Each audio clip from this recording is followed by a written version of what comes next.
Welcome, white witches, dark sorcerers, and dumb-looking gargoyles to the 230th episode of an Unearthly Podcast, streaming live on the 1st of November 2017, and featuring the Daemons, written by Guy Leopold and starring John Pertwee as the Doctor, Katie Manning as Joe Grant, Nicholas Courtney as Brigadier Alistair Gordon Lethbridge Stewart, and Roger Delgado as the Master. I am Bill Sylvia, and I have been exiled to a land with a broken coffee pot. With me are Mad Matt Winchell, Black Label's in stock again. Randy Ronson McCulloch, Coffee's overrated. Aaron Romeo Moon Burke, I have Hershey's Hugs. Tim the Enchanter Sheridan, Leopold, and Thomas Fireheart. Silence. Dead silence. Earth to Planet Thomas. He's muted. Are you aware that you're muted? Look, It's you. You gotta remember, we mute for the opening, but when Bill starts speaking, you unmute. And I was just thinking that after Thomas spoke, I was going to follow up with, I think this is the first time we've had a full house for the news in a while. Like, Yeah. maybe we Yes. don't. Maybe we don't. Yep. We have, for once, everybody's here. Nobody's late. Nobody's not showing. that's By the good. way, I would also add that, Thomas, I liked your ideas, but I think we can use them for later episodes. yeah. Because I had to go with my idea, which was Number of the Beast, because it's like literally the day after Halloween. And when are we Yeah. going to get satanic imagery? I would have been more going for Death Clocks Awaken, but that's me. There's other times for that too. I'm sure there will be other times even in New Who that we'll find something for that too. Yeah, possibly. But no, that one I'll always go to. I mean, hell, I use that song as my wake-up alarm. As anybody that slept in a room with me at GeekCon knows. Oh, you mean you don't use the melody of Song About the Drowned? No. It's like a slowly faster and faster heartbeat. No, I need pulsing beat to actually get it to permeate my consciousness. Well, it's a pulsing I mean, beat, all right. anything after if Awaken stops working for me, I have to start playing heavy industrial ska. That's going to be the next step.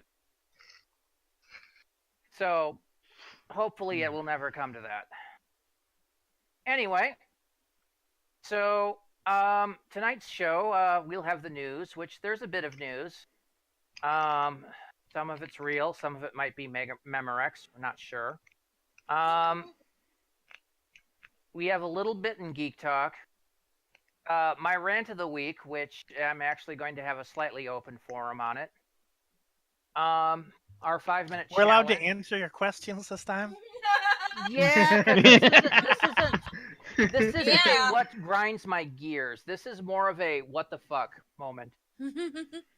And it stems off of something that occurred in our cool down talk last week. Hmm. And it's been kind of eating at me all week. And it's something that has come up on the podcast before. I actually just want to take a bit of time on it. And then, of course, our 5-minute challenge, which I think Thomas has volunteered for. Yep.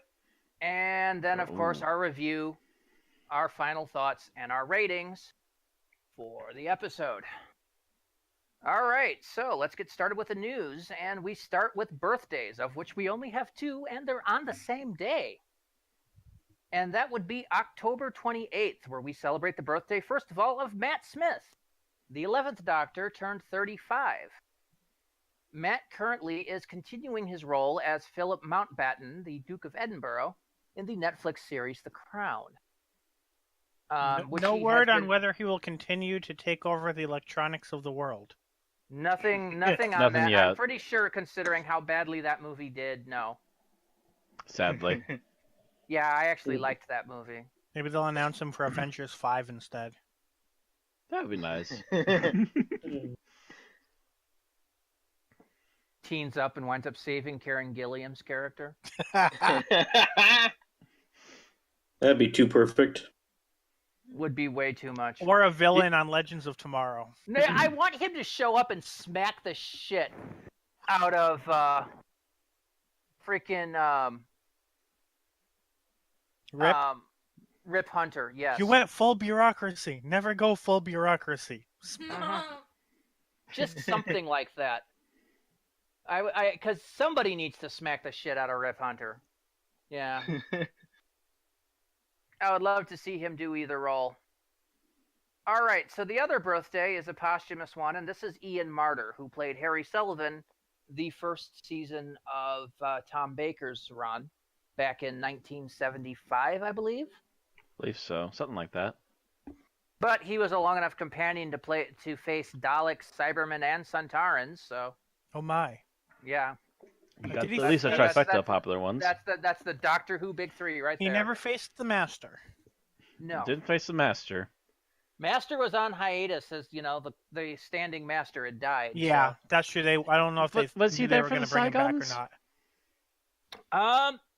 I think he was there for the Yes. Zygons. Yes, he was. He was. He Yeah. was, He so he had- got the Zygons at least. He so had that's four. technically left the TARDIS, but he was part of the unit team, and that was a unit episode. Mm-hmm. Mhm, but then he left unit the following episode, I think. No, he was still there for like the android invasion.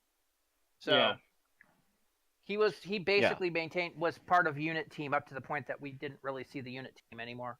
Mm-hmm. Before the Fourth Doctor became officially mostly off Earth. And I think he first showed up in Planet of the Spiders. No, he showed up right after the regeneration, He was Showed up right mentioned after, in yeah. Planet of the He Spiders. was was maybe mentioned. mentioned, I think.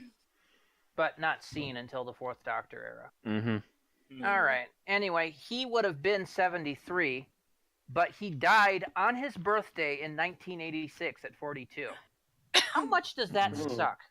It does. What did he die of again? Heart attack. Oh my jeez. At 40s, Jesus. 42. He had doesn't a- exactly have he didn't exactly have the build you would normally expect from someone to have a young heart attack. Yeah. Yeah, I'm at wondering most- if Like, he did he have had a a condition? yeah, I'm wondering if he had an inherited condition. It's possible. At most, his face was maybe a little bit red. And they didn't expect him to have one. It was a sudden. Yeah, he maybe gained a few pounds like after Doctor Who, but not a lot. Yeah. Yeah, that's also the difference. You're thinking of Ian Marter circa 1975. How did he look in 1986? Oh, that's true. Yeah, that was 10 years or no, well, yeah, about 10 years, give or take. He wasn't like he didn't like massively swell, but he did put on a few pounds. Oh, he had diabetes. Diabetes. Oh. Okay, yeah. So that must have left been an effect. inherited then. Yeah, so he had a diabetic heart attack on his birthday, which like I said, would suck. Happy birthday, Ian. I could just imagine. Don't worry about your diabetes. Have a few slices of cake. Yeah, I know. We've got a mint for Goddamn, you. the It's only cake was a wafer lie. thin. The Anyway, cake so may be a lie, but you can always trust in pie. happy Mhm. birthday to Matt and happy birthday to Ian. We miss you. Yep. Yeah. All right. Hey, So we- Sullivan's an imbecile. On the subject of death, we have no lost stories this week. Hooray! At least. Nobody that we know of from Doctor Who production has died recently. So we will continue on, and we do have some future episode news. Aaron? Okay, so Series 11 has gotten its first director in Jamie Childs, who is directing the 13th Doctor. I don't know what episode he's directing, though. I don't think it says here. 13th I Doctor think Revival, one- which means the first episode, I assume. Check. I think your second news post may say that. If the second news post mentions yeah, it's the same name. So Oh, it it looks hasn't like been confirmed which episodes will be shot during this production. He will be a director working on the first production block of the next series. That's and- usually yeah. Your episodes next 1, link 2, has and 3, more but- information about the episodes he's directing. Then Yeah, although that Mhm. information, by the way, should have been put under rumor. because it's definitely not officially confirmed. Right, but it's there's source links, so I put it there since we can actually see what they're talking about. Okay. So he has for his work log here, he has worked recently on Vera, HTV crime drama, and he has also worked on Stan Lee's Lucky Man for Sky One. He's also been a assistant director on Poldark. Yeah, oh yeah. Cool. Poldark. Yeah. I have no idea what Poldark is. Refresh me. Aaron and I know Poldark. It's historical drama, Matt. It'll put you to sleep. Yeah, it depends upon the kind of historical drama. Post-American Revolution, English Cornwall mining, and basically kind of soapy drama. Industrial espionage soap opera. Yeah, that's a deal. deep gray area for me. Maybe not. I would have thought so too, but he was apparently an assistant director or second unit director for most of season 1. Of Poldark. See, I've listened to and watched enough Doctor Who that you described that setup, and my first thought is, okay, is it a Cyberman or a Master story? Neither. Neither. It's the Ronnie. At least so far, I've watched 2+ seasons, and neither one have shown up. So Wow. Of course, I was watching old Jeremy Brett Sherlock Holmes last night, and the Daleks cool. didn't show up in Victorian England either. Kind of disappointing. You shall walk ahead of us.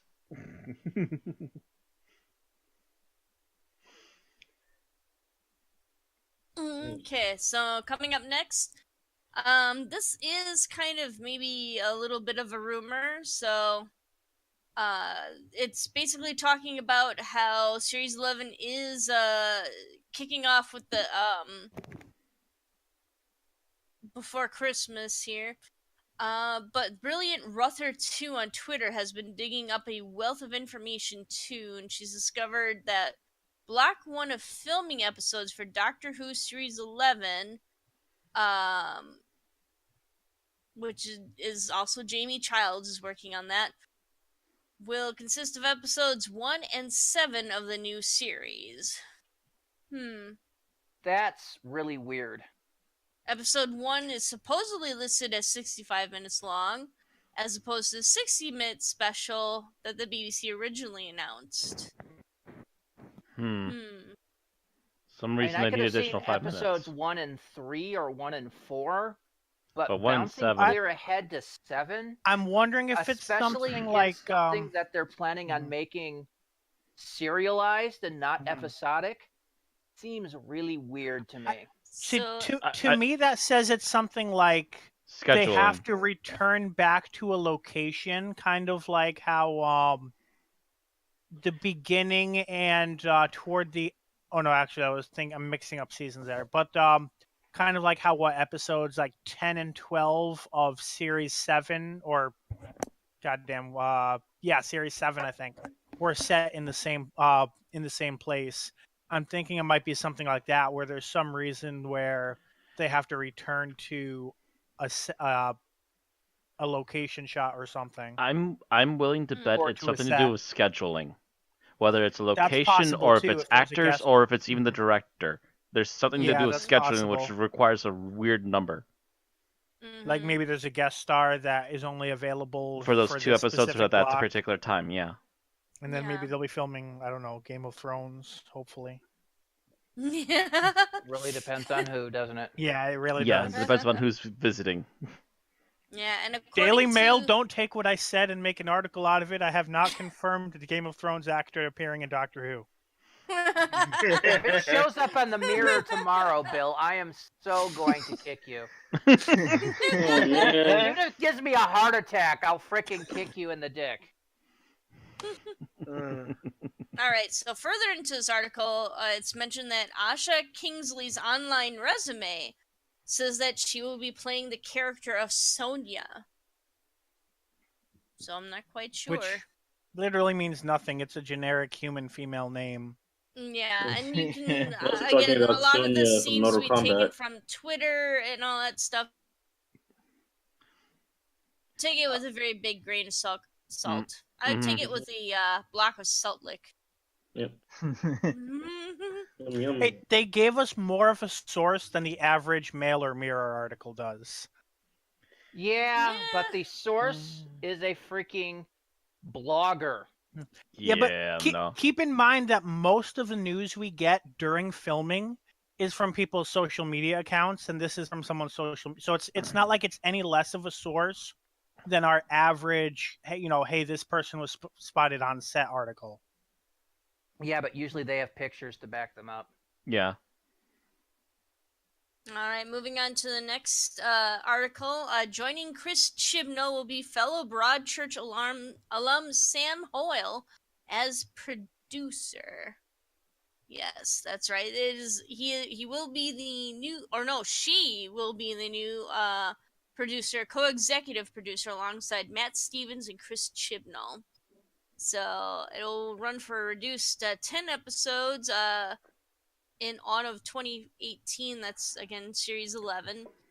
And news of who's going to be writing some of the episodes is expected to start filtering in shortly. So, yeah. So, We've got the first Broadchurch is couple. actually pretty good. Yeah, and it's not surprising considering that was basically Chibnall's sandbox up until now. Mm-hmm. Yeah, So he's he's bringing in more established- people that he works with. So if Yeah. ever there's going to be a 10th Doctor return crossover episode, it's going to be this season. I wouldn't surprise me. It's like eventually they're like, "Where are we, Doctor? Oh, we've visited this. We've arrived in a small town. It's called Broadchurch." Yeah, no. No. You don't want to do that. I would hope not, but it almost seems that way. Next thing you know, they'll stick their heads out a window and they'll see Batman and Robin climbing up the side of the building. No, Matt. You're not thinking this. Multiple David Tennant crossovers. Somehow, his character meets the Doctor, and it somehow creates a freak hole in space of time, which sucks them both into the Marvel universe, where they run into Purple Man. Speaking of which, can I just complain that both now the CW verse and the Marvel TV verse have people named Kilgore? No, you can't complain. Moving on. I think the purple's man name is Kilgrave. Kilgrave, Yeah. yeah. Okay, you got it wrong. so I think you're right. Okay, complaint rescinded. Hooray. But anyway, moving on, we have some contests and auctions. Going on, the Doctor Who Appreciation Society, or DWAS, is... Dwas. It's like Dwight, only Dwas. Okay. If you want to be that about it. Right. DWAS is offering 2 items for sale to raise money for charity. The first is Cosmic Mask Issue 4. Cosmic Mask is the DWAS, free to download e-magazine, and they're having a print edition of 76 pages in color throughout, and they're selling it to raise funds for the National Society for the Prevention of Cruelty to Children.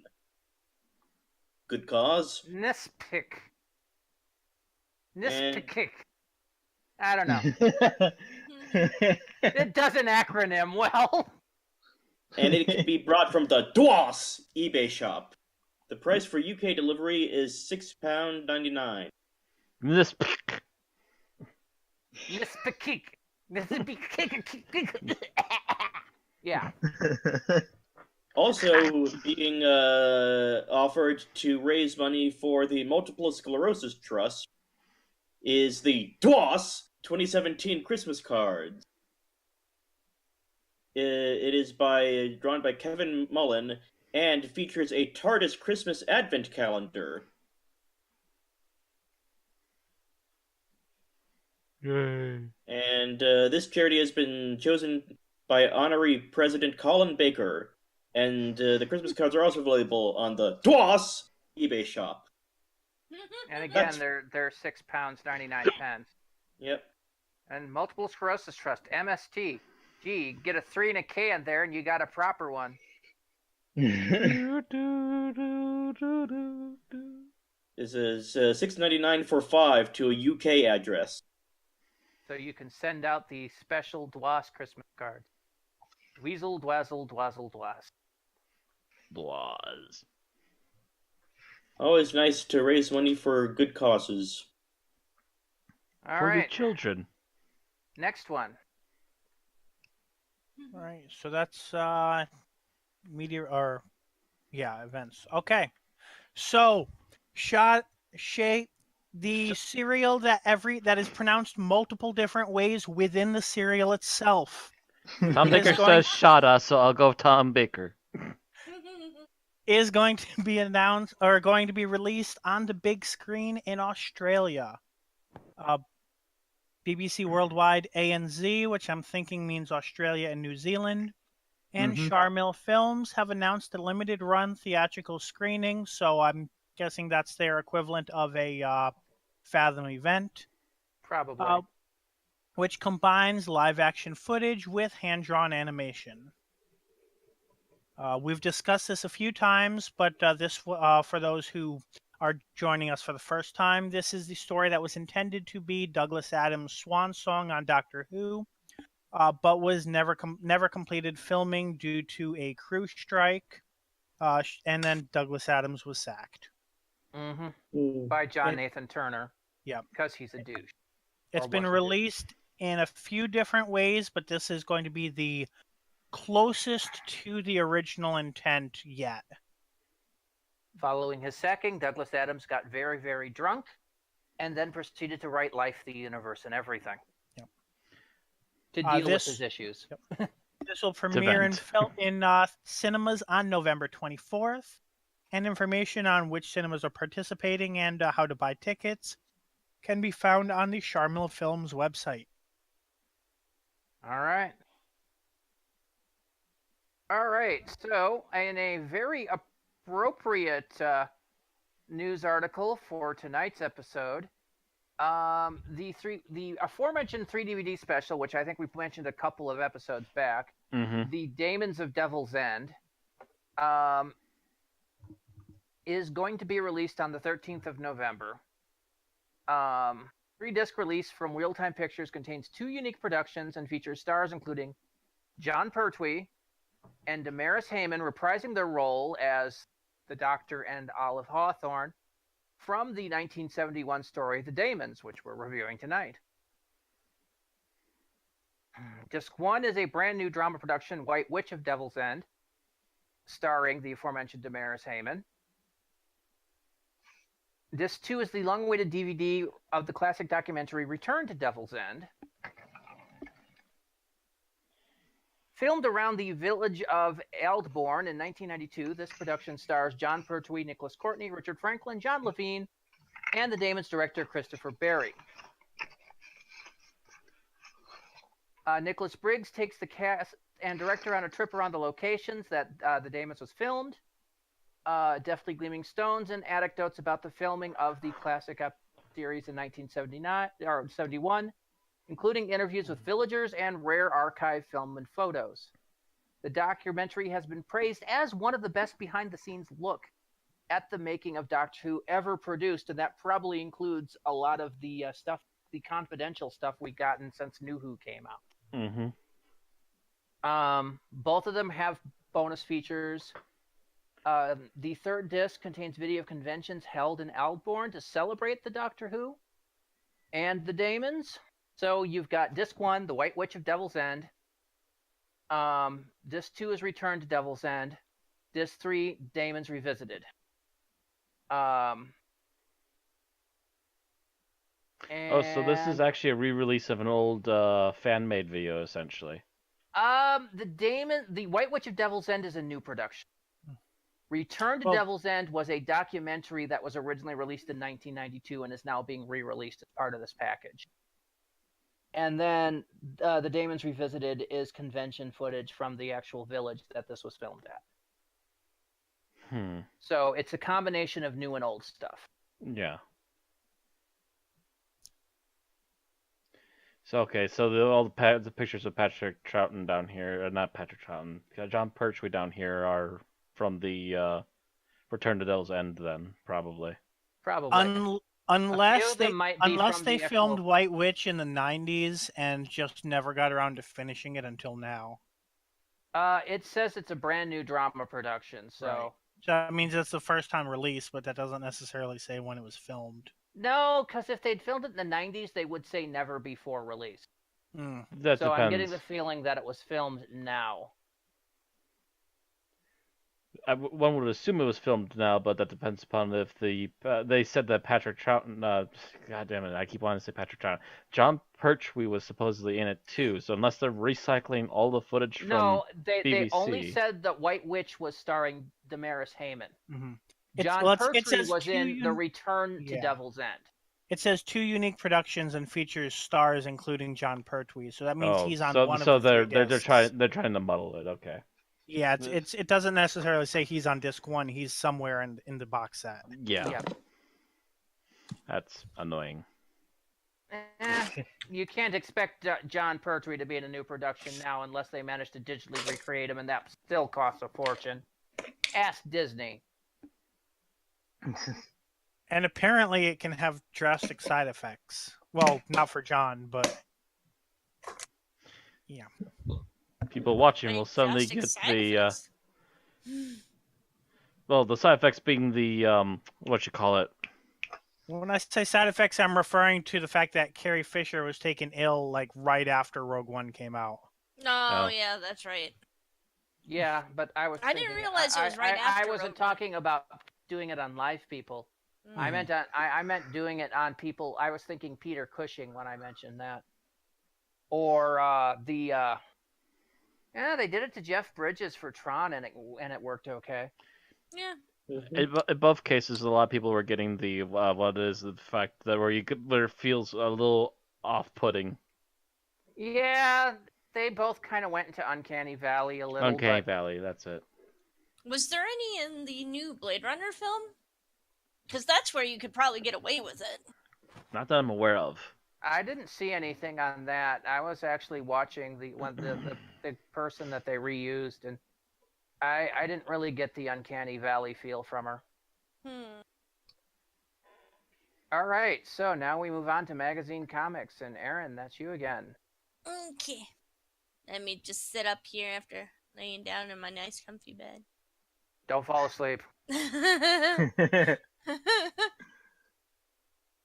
Alright, the story behind the story of the Doctor Who magazine Pufferfish Acrostic. So apparently, Nicholas Pegg has been let go from Doctor Who magazine. Basically, last week Bleeding Cool reported that the most recent Doctor Who magazine contained a column, A History of Doctor Who in 100 Objects, the Pufferfish, credited to the Watcher, actually Dalek operator Nicholas Pegg, in which anyone who took the first letter of each sentence could spell out the phrase Panini and BBC Worldwide are cunts. So, excuse the language, please. I'd like to Panini- imagine that in Dalek voice, considering his other role. Panini and BBC Worldwide are cunts. BBC are a bunch of cunts. Panini, of course, is the publisher of Doctor Who magazine in the UK and inherited it from Marvel UK license, which they purchased decades ago. Decades and decades ago. Yeah. Because, I mean, Marvel UK used to be the official organ of Doctor Who for a long time. So much so that they felt self-justified in making Doctor Who references in their other comics. I know there was quite a few in Excalibur. And then, of course, they suddenly lost that license, I think, I would say early to mid-90s. So basically what happened was BBC Worldwide, with this article, BBC Worldwide has recently not been happy with Doctor Who magazine's independence, almost to an editorial degree, to criticize the Doctor Who spin-offs and merchandise being produced, and to directly criticize BBC Worldwide and its decisions. And they bring these criticisms before the Doctor Who fan base. So BBC Worldwide did not like that, and they pretty much targeted any anti-Brexit, anti-Trump comments made in the magazine, and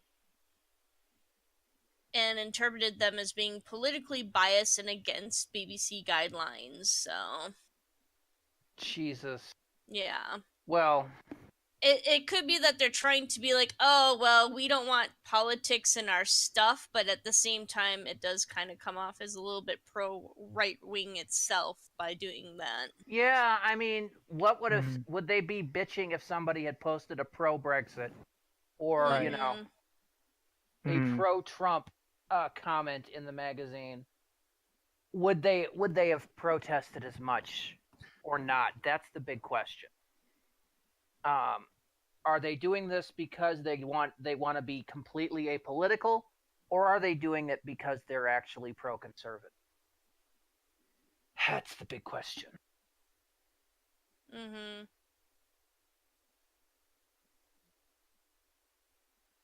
Yeah, so it's instigated a full inquiry, and apparently another repercussion is that writers must go into a training course. If Panini refused to do this, they would have lost the license with BBC Worldwide.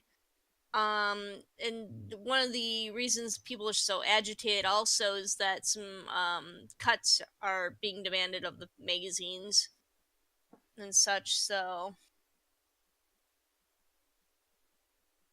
Yeah, which the history of Doctor Who in 100 Objects was meant to be 100 different articles, one per issue for 100 issues, and they got up to number 87 and canceled it. Yeah. Which, you know, most fan magazines are going to have kind of fluff like this and whatnot, but it's still, you know... I don't know. It's still kind of it's very kind of a dickish move. I find it mildly childish of BBC to find excuses to kind of cream the magazine just because of one article. No. I agree with their idea to fire this guy because of this article. Oh, the fire the writer, maybe, yeah, but to go after the entire magazine. Because you don't get away with publicly tweeting on any form of social media or any form of publishing a notification saying my boss is a total dick. You don't get away with that. Yeah, you're not going to get away with that. No matter they're going to let you go. And that's what this guy did. He tried to hide it in code, but he still managed to put Panini, which was his boss, BBC Worldwide, which was his other boss, are a bunch of cunts. Yeah. He said that, so he can't unsay it. It was hidden to get past the editors to the point where the fans saw it. Now, I'll remind you... I'm sure it was intended for someone to see it. This is the same year that we had an artist fired from Marvel for pretty much doing the same thing in his X-Men Gold #1. I thought the Marvel one was a... He was anti... It was a political statement. Yeah. It was an anti-Semitic statement, and it was a political statement about the current regime in his home country. Right. Yeah, as Either compared way, to just bitching still, about his boss. Yeah. But he still got let go for that. Right. So either way, I mean, they're perfectly justified in firing this guy for what he did. The question is, was he at least somewhat, the situation that led up to this, was it their fault? And I'd say yes. So there's faults on all sides. But really, two wrongs don't make a right. Yeah. Yeah, because I believe three left the to do. article. Yeah. I was going to say, the article here says that cuts have been demanded to the magazines, which is why the column in question, A History of Doctor Who in 100 Objects, was canceled with this final installment. So they were going to cancel him. Yeah, they were going to cancel him, and he was just going to flip him the bird anyway. Yeah. Basically, he said, "You can't cancel me. Here's a middle finger. Spin on it." And then decided, "Yeah, you're officially gone now." Boop. Yeah. And oh, by the way, magazine. Boop. Yeah, if he hadn't have done that, he could have stayed on to the magazine to write other articles, maybe. Yeah, but instead they're like, nope, you're going. Don't let the door hit your ass on the way out, because there's nothing else you can do with that. The D&D equivalent of you go up against Cthulhu. Bye-bye. Cthulhu's not statted Okay. because people aren't idiots. All right, so coming up next, we've got the Lost Dimension. The last 2 parts are coming out. The truth behind the unforgettable journey of Jenny, the Doctor's daughter, is revealed, and Riversong goes her own way, even as the universe falls apart around her. And that's in part 7. And part 8 of the comic will be the thrilling conclusion of this year's event. As the universe slips away into the void, the Doctors are... How many... Do comics always have to have events now? Like big, like Yes. Infinite Crisis All of them. events? Yes. All of them. All of them. So Even it's- Doctor Who comics, Because right? it's the way Because to sell it's comics. the draw. It's the big Yeah. draw. It's the moneymaker. It's what At gets least people's with attention. Doctor Who, it seems they do a big multi-Doctor special once a year. Once a year, and they don't hammer too hard, but it does seem like it's not been that long ago. Yeah, but it started with an occasional thing back in the 80s and early 90s. Like every 2 to 3 years there'd be a big event. Mm-hmm. I mean, you had like the Genosian Crisis back in like 88, 89 in X-Men. And they didn't have another one until like 91, 92. And then not another one until like 95. But then shortly after that, Marvel got the idea of, hey, let's do one of these every year. Yeah, Marvel is every the year blame started for like- over milking it. Yeah, Then and they started doing one of them a year, and now they've got them so crammed together that one basically leads into the next, Yeah. basically leads into the next. just Yeah. like DC had Final Crisis, led into Blackest Night, which led into Brightest Day, which led into Flashpoint. And then they kind of tapered off for a while, but everyone got mad because they hated the New 52. Yep. Because the new 52 sucked. That's because they Mass tried to majority make of it everybody broody versions of the character. They Schneidered the New 52. did. To some they degree, got- yeah. They got Schneider spooge all over their characters. Like a few of them managed to escape fine, but a whole bunch of them didn't. But anyway, back onto the topic here. Part 7, the art looks really meh, but part 8 actually looks really well done. Mm-hmm. Well, yeah, that's the conclusion. They probably put extra effort into that one. Yeah, Like whoever the internal artist is, like they get all of the Doctors extremely right in here. What I'm seeing, and they have a few side characters that look really well drawn up too. They did a really good job for the last one, at least. Oh, and look, it's classic New Who TARDIS. Wow. I'm going to let you sit in timeout for a moment, Matt, and think about that statement. What? It's the first TARDIS from New Who. Yes, but you didn't say that. You said classic New Who. Yes, we've gone through like 4 of them by now, dude. It's literally the classic at this point for New Who. Yes, except for the fact that prior to 2005, Who is now referred to as classic Who. So what? I don't care. It's Classic New Who gets the brain Classic New Who. Then, just that because would you be have an the, issue with it, Randy. That would be the bookshelves and clocks TARDIS, right? he could say old New Who. original New Who would have been better. Nouveau New Who. Nouveau Who? Now you're just rambling. I have no idea what you're on about. I'm speaking French, Matt. Don't worry. All right. So let's move on from this. We don't usually spend a lot of time on comics anyway. Yep. Moving on from comics to Big Finish. Yay! And out right now, the 8th Doctor in the Time War. Released today is part 1 of the Time War starring Paul McGann as the 8th Doctor, with 4 new stories written by John Dorney and Matt Fitton. First story, The Starship of Theseus by John Dorney. The Doctor and his companion Sheena land the TARDIS on the glamorous luxury space liner Theseus, just as it's about to leave the Jupiter spaceport.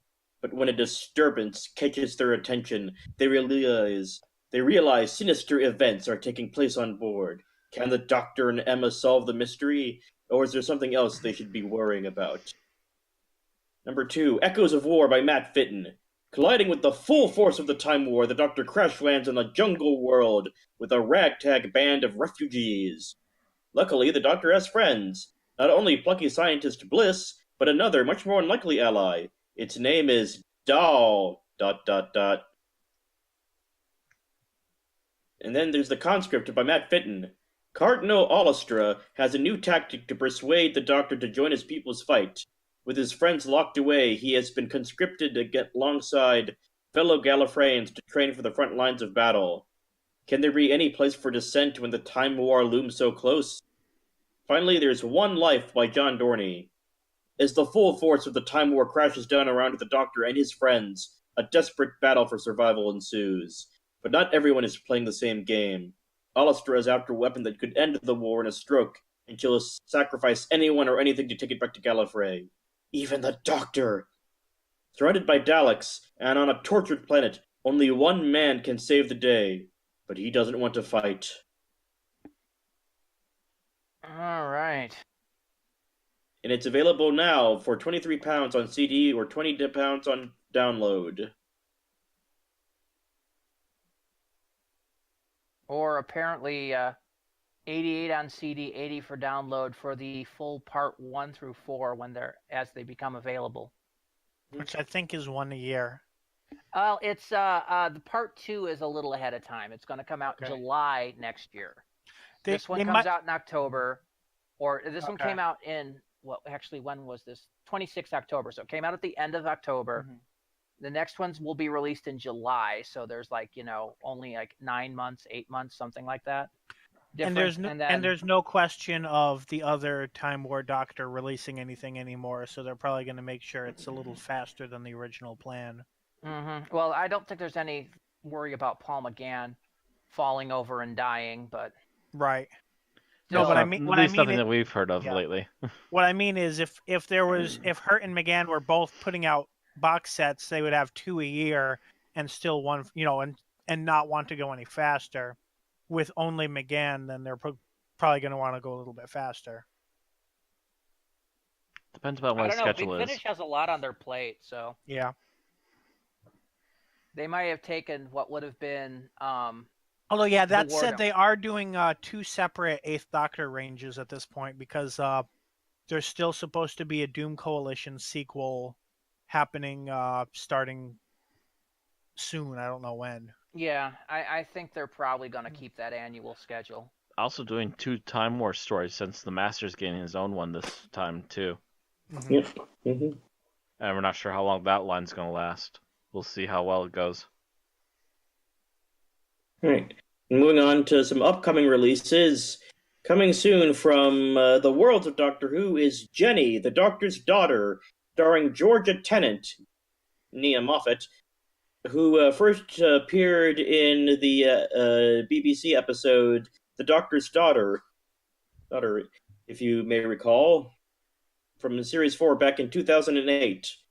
She is going to be in 4 new adventures from Big Finish, made an arrangement with BBC Worldwide. Right. And the stories consist of Stolen Goods by Matt Fitton, Prisoner of the Ood by John Dorney, Neon Rain by Christian Brassington, and Zero Space by Adrian Poynton. It is available for pre-order for its release in June 2018 at £23 on CD and £20 on download. And it will remain at this price until general release, when it will be available for £35 on CD or £30 on download. Okay, that's a little further out than I thought. I probably should have put that under news. You can also purchase Jenny as part of a special bundle with the Diary of River Song Series 4 and Series 5. In which case, it's revealed Jenny regenerates into River Song. And that's the point where I put my fist through my head. No, That would be a little incestuous. little. Um, So I do want to comment on this news though. Months ago, first Peter Davison accidentally mentioned that this was in talks. Then one of the writers leaked this to Radio Times also months ago, and we covered that, wondering why Radio Times was announcing it, not Big Finish. Then everybody found that Big Finish had put this on their catalog about half a day before this article was actually written. I don't know if they're just really reluctant to announce this and they just don't think it's going to be worth the money, or if there's just a huge clusterfuck regarding keeping this under wraps. I think it's the latter. I think it's the And latter, also mixed in with maybe the first initial releases, accidental spoilers, were them in the midst of still trying to get the cast together. Because look at who broke the news first. Daddy. Peter Davidson. Yeah. Yeah, Daddy. Daddy by So- accident went oops. Yeah, so what happened there is that they had a little family dinner. So it was probably Peter, Georgia, and David Tennant sitting Or down maybe- to a family meal. That, and or it just- maybe she stopped by when Dad was on his Big Finish lunch break, and she was like, "I'd like one of those lunches." And Nick Briggs was like, "Well, if you do, you can sign this contract." Or yeah, they possibly ran each other while they were while she was in negotiation at the studio. That's and possible too. and Davidson, who was there for other work, just You happened to got listen in wind for a of bit it. and went, oh. What are you doing here? Yeah, they're talking about me for doing this, and it just happened to slip his mind that wasn't official information when he said it later. Also, I'd like to mention something about the artwork here, by the way, the tentative cover they have going here. Guy on the far right, is it just me or is that Cyborg? Yeah, I'm not the only one who, I made that comment on Facebook, and I wasn't the only one either. But yeah, it definitely looks like they'll be getting a call from WB's lawyers. Yeah. I didn't know they'd act so fast. They're almost as bad as the guys from George Lucas. Which are probably Time Warner's lawyers, but yeah.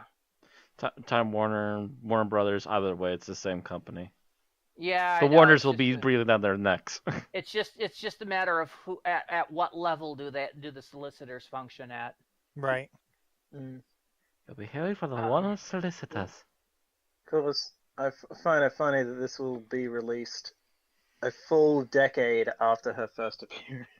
Pretty much, yeah. Just about, yeah. They might, that might be deliberate on their part.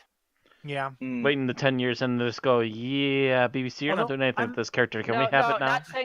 Not saying that, because 2008 will be the 10th anniversary. Right. 2018 will be the 10th anniversary. I'm So also they might be scheduling this to release to coincide with the 10th anniversary. Oh, that's of a the episode. possibility. I'm yeah. also really wondering if this was in any way intentionally coinciding with the Titan Comics event, or if it was just a completely random accident. It's a completely random accident that they both wound up on our news on the same week. Right. But that's Yeah. what I'm saying. I'm kind. That's. I mean, I am wondering. Like, since they knew this was happening months ago, if they kind of made some sort of agreement to hold off on announcing it until Titan Comics had finished their event or something.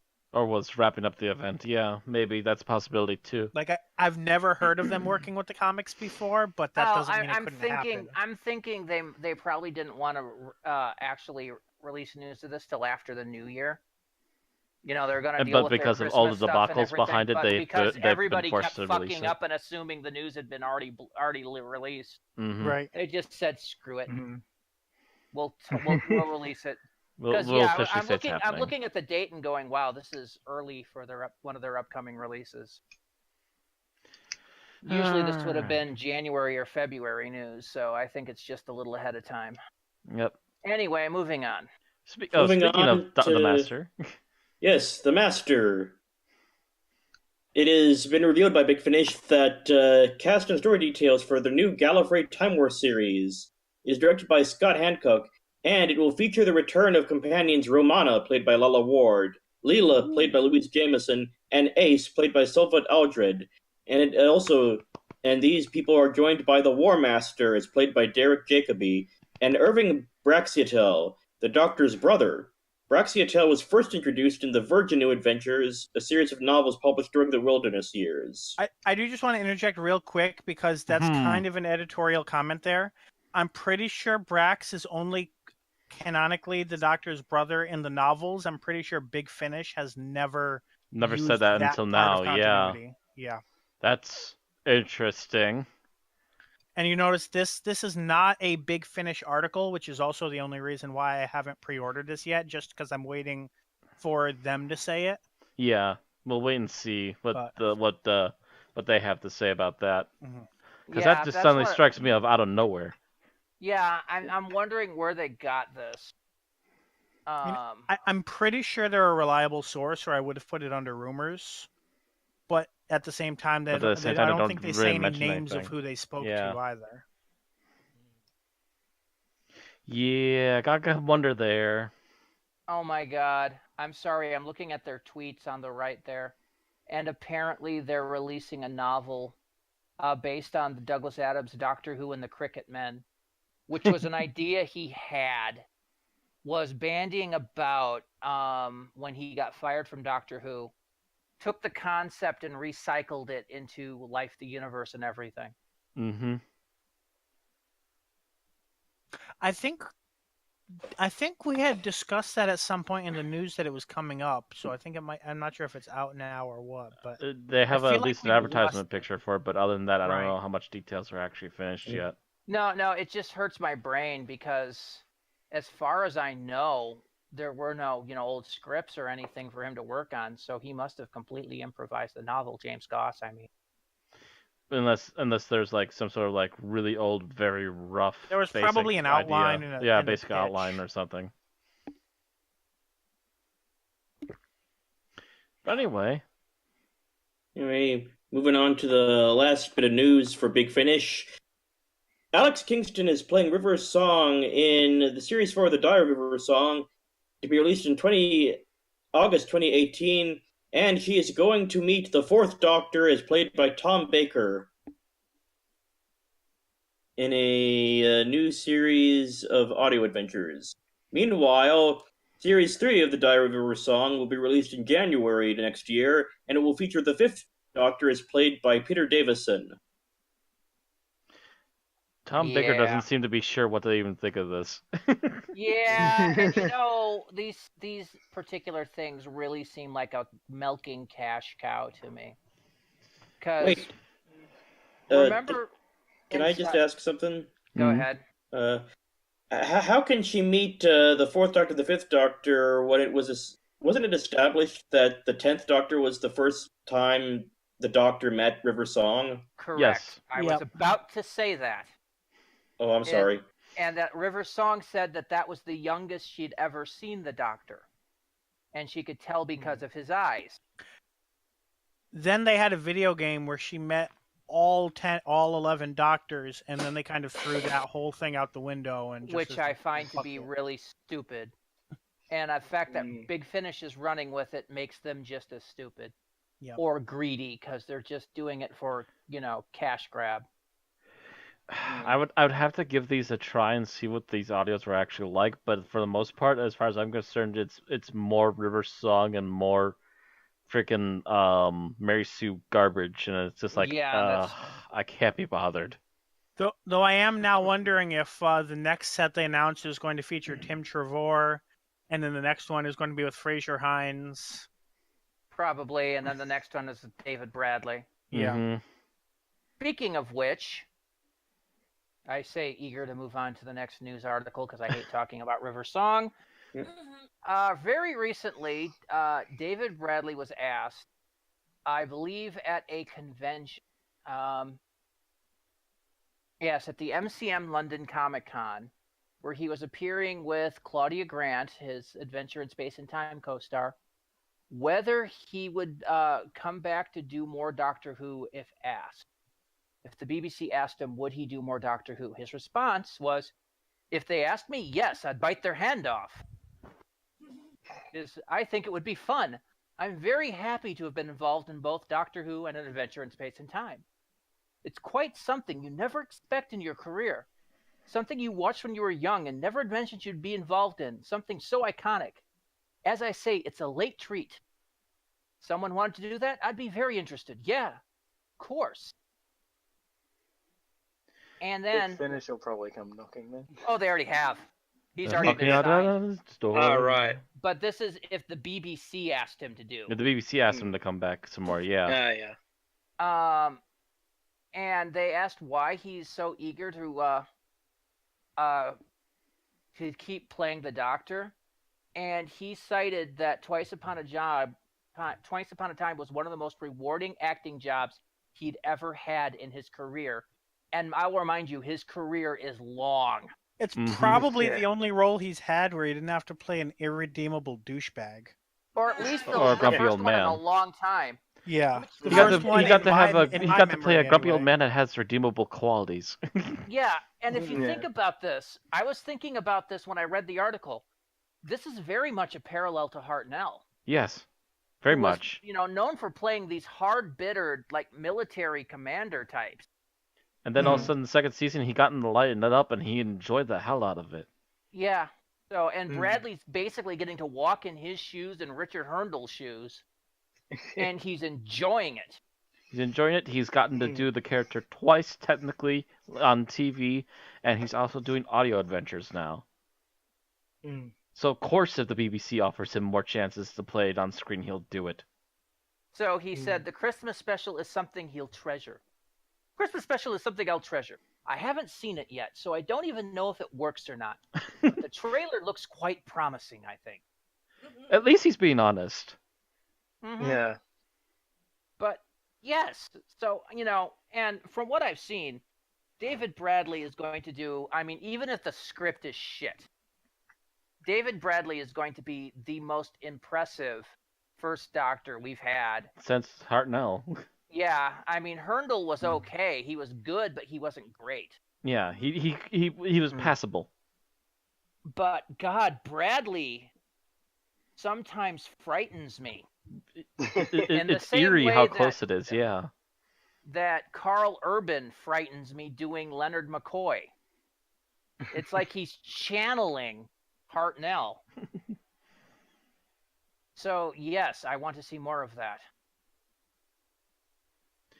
And hopefully we will. Hopefully they'll want him to come back, like maybe for a 55th anniversary or a 60th anniversary special. It would be wonderful. If you can last that long, and if the BBC has its head on straight and the producers are actually thinking about what they're doing, that'd be fantastic. All right. So that concludes our news for now. Now we're going to go to our Geek Talk section, where Thomas had something that he recently saw. Yeah, I went to, at least in Australia, I don't know if it's out, I'm assuming it's probably out in the US by now, but I went to a Halloween screening of Jigsaw / Saw 8 Legacy. I forget where it's called Saw 8 Legacy, but here it's called Jigsaw. It's called Jigsaw in America as well. Yeah, like I have, like I love the Saw franchise. It's not great. It's like it's not perfect or whatever, and it's very flawed. There's no horror franchise like that's perfect. There's just really good sections of franchises.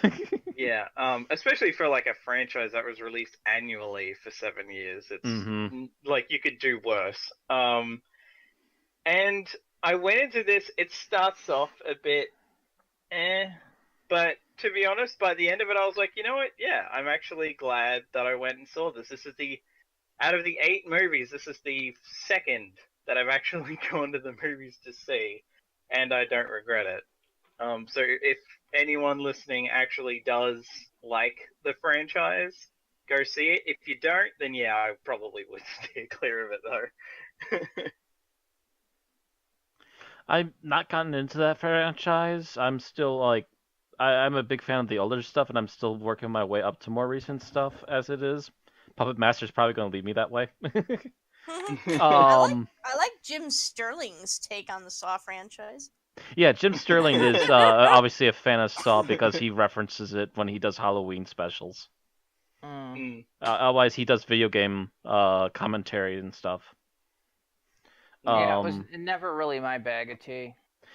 Yeah, it's just been I've been too busy with other things. When the Saw franchise was starting to get big was right around the time I was actually branching out beyond Halloween.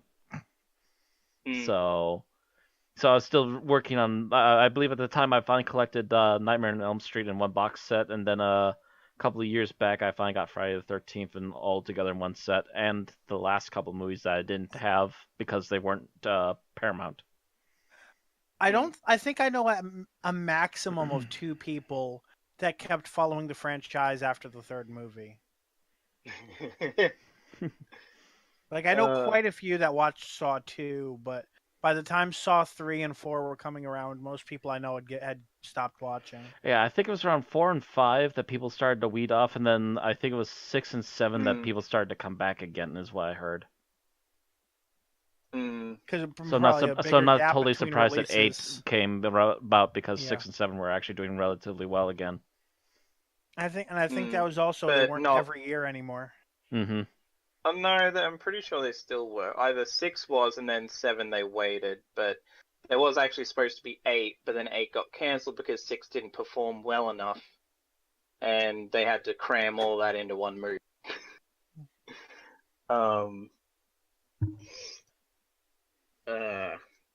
But yeah, there's actually like a twist in it that they actually confused the shit out of me until it was explained. I was like, oh, okay, that makes a lot of sense.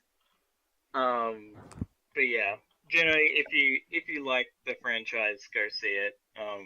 But otherwise, yeah, it's not gonna change your mind on the franchise if you don't like it. On a side note related to horror movies, I finally just got a DVD copy of It now, the original. Cool. Oh, nice. I was on sale at the local Myers for, I believe, $5, and I also grabbed a couple of things for Christmas for my sister and my brother-in-law. Not going to say what they are here because, for all I know, they could be peeking in right now and listening. All right. So if that's the Saw review, we'll go on to my rant. Yep, Randy's rant.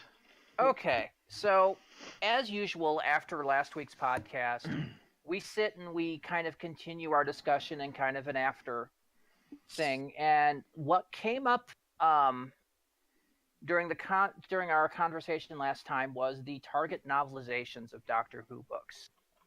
And we're talking about differences in covers and stuff. And I find a website that has several covers from different foreign versions of Doctor Who. And one of the ones that came up was a series of 5 books that were translated for Japanese audiences around and about 1980.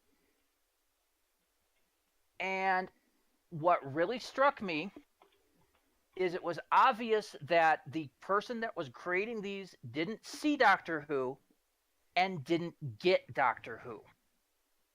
And this leads me, of course, to our problem that we have come up with a few times that we've mentioned over the course of the 5-odd years we've been doing this. Why don't the Japanese get Doctor Who? What is it about Doctor Who that absolutely fails to get into their mindset? Yeah, I don't know why Doctor Who is so different from just a generic shonen anime. It just, for whatever reason, they have absolutely failed to get it. It's not an East versus West cultural thing. Because Korea gets it. Korea fucking loves it. China gets it. Of course, they had Hong Kong to work as a gateway drug for them, but still, they get it. They've signed on for more episodes. Singapore gets it. The Philippines gets it. So it's not an Asian versus Western thing. It's literally just Japan. It's literally just the island of Japan. Why do they not understand what Doctor Who is? Matt, do you still have those pictures from... I've been paging through a couple of them. Yeah. I found them really easy. You just look up Target, Doctor Who, Japan, and there's like 4 or 5 different covers here.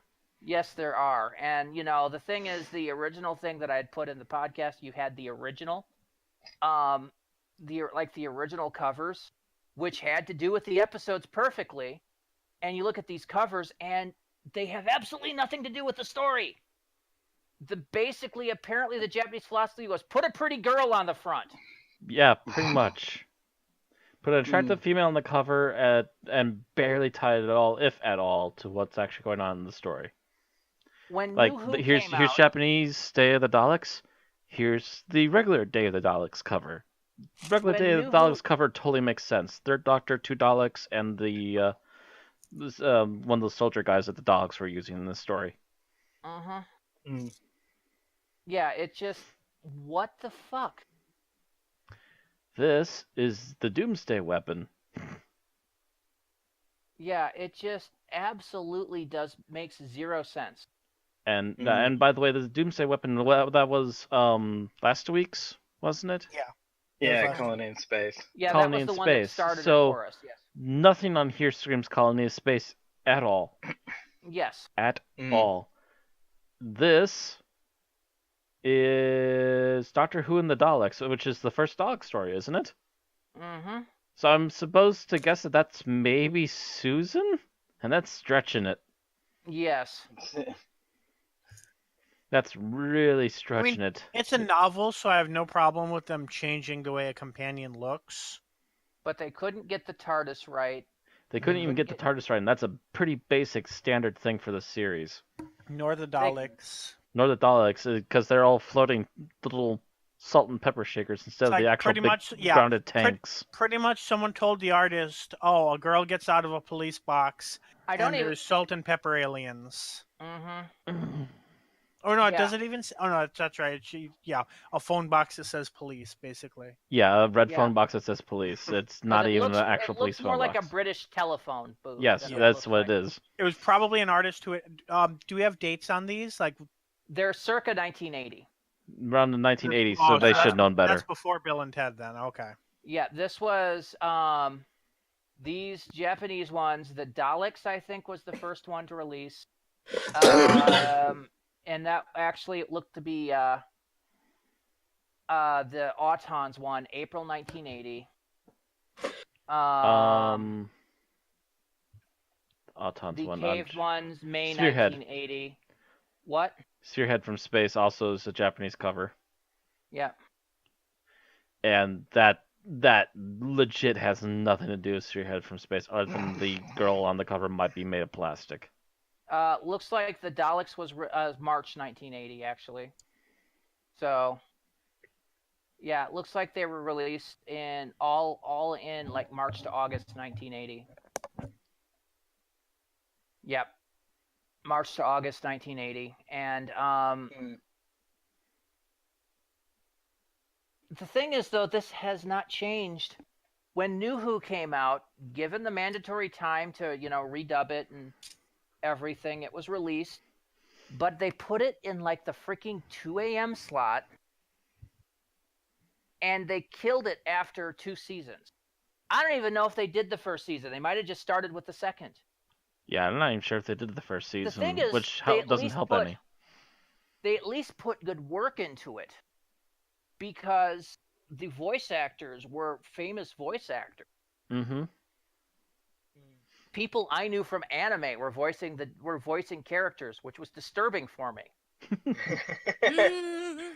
When I heard David Tennant's saw David Tennant's face, and the voice of Moose from Ranma 1/2 came out, I went, the hell?